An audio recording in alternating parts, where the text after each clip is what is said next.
Good morning. Myself, Dr. Shobha Singh, Assistant Professor History. The title of today's topic is Indian Economy Under Colonial Rule या British आधिपत्य के अधीन भारतीय अर्थव्यवस्था।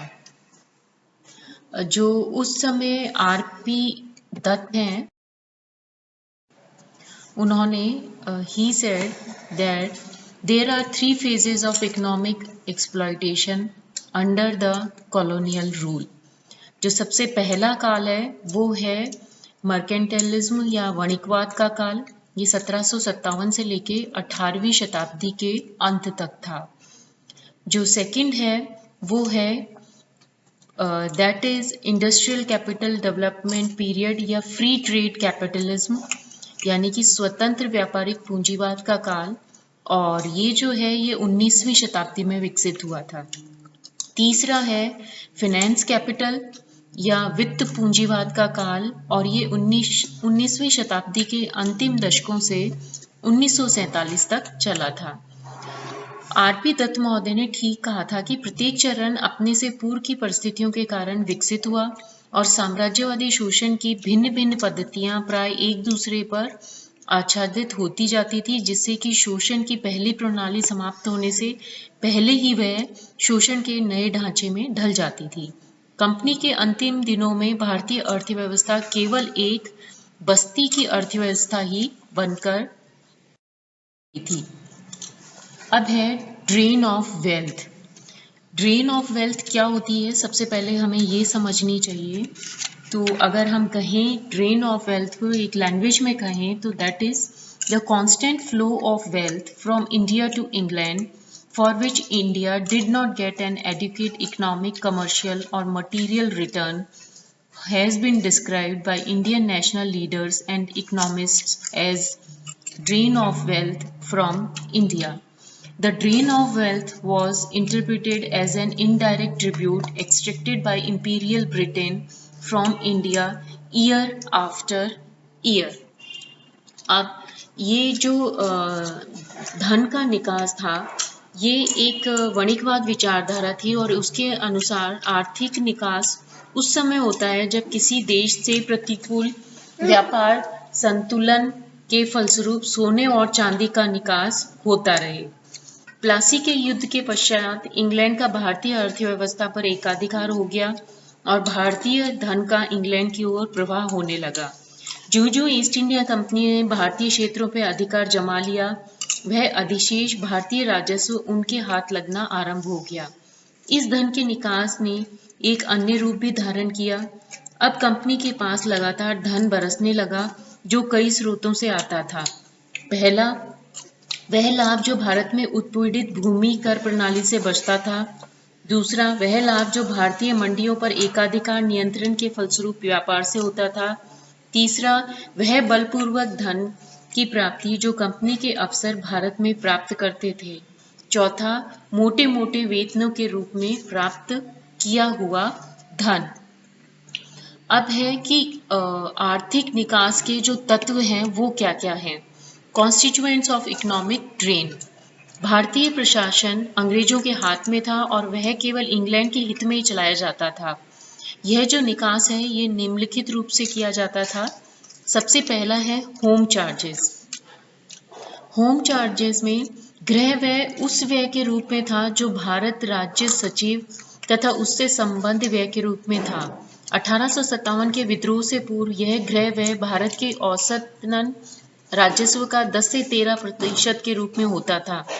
1857 के उपरांत यह और बढ़ गया और 1897-1901 के बीच यह 24% हो गया। 1920-21 के बीच यह गृह व्यय और भी बढ़ गया और केंद्रीय सरकार के समस्त राजस्व का 40% बन गया था। इसी के अधीन है ईस्ट इंडिया कंपनी के भागीदारों को लाभांश या dividend to the shareholders of the East India Company. 1833 के चार्टर एक्ट में यह प्रावधान था कि कंपनी के भागीदारों को भारतीय राजस्व से 1874 तक कुछ पौंड वार्षिक दिए जाएंगे।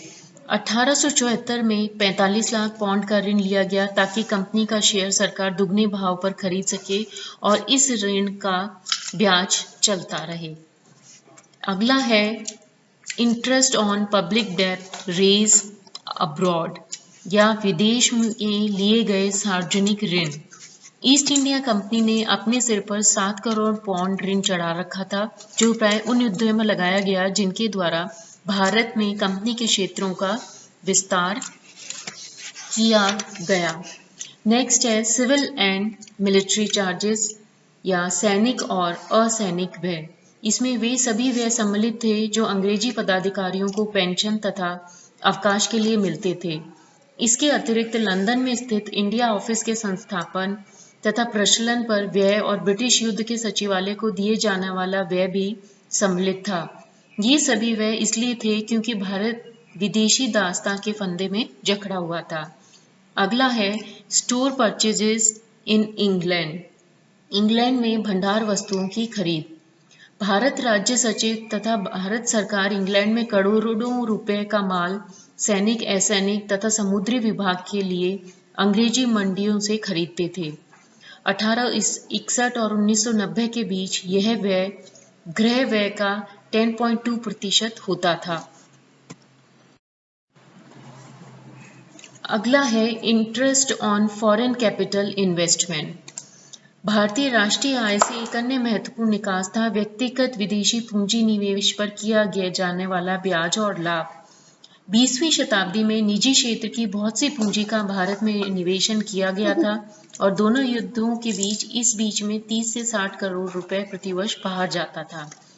नेक्स्ट है foreign banking, insurance and shipping companies. विदेशी बैंक, इंश्योरेंस, नौवहन कंपनियां। बैंक, इंश्योरेंस और नौवहन कंपनियों ने भारत से करोड़ों रुपए लाभ के रूप में कमाए थे। इस धन को ले जाने के अतिरिक्त इनकी सबसे बड़ी देश को दी जाने वाली हानि यह थी कि इन सब कंपनियों ने भारतीय कंपनियों को आगे नहीं बढ़ने दिया।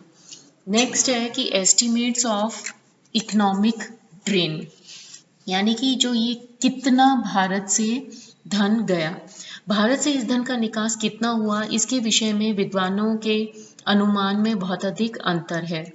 दादा भाई नौरोजी, जी.वी. जोशी, डी.ई. वाचा तथा आर.सी. दत्त जैसे भारतीय राष्ट्रवादियों ने अपनी अपनी गणना की है। दादा भाई ने भिन्न भिन्न अनुमान दिए और कई कर इन अनुमानों को बदला। उसने अंग्रेजी राज्य के आरंभ से लेकर 1865-66 तक समस्त निकास का अनुमान 150 करोड़ पाउंड लगाया था। 1897 में उन्होंने 1883 से 92 के बीच से के 10 वर्षों का निकास 35 करोड़ 90 लाख पाउंड निश्चित किया। 1901 में वाचा जी ने 1860 से 1900 के बीच इस निकासी की वार्षिक औसत 30 और 40 करोड़ रुपए के बीच दी है। उसी वर्ष आर.सी. दत्त ने 2 करोड़ 20 लाख पाउंड प्रति वर्ष का अनुमान लगाया था।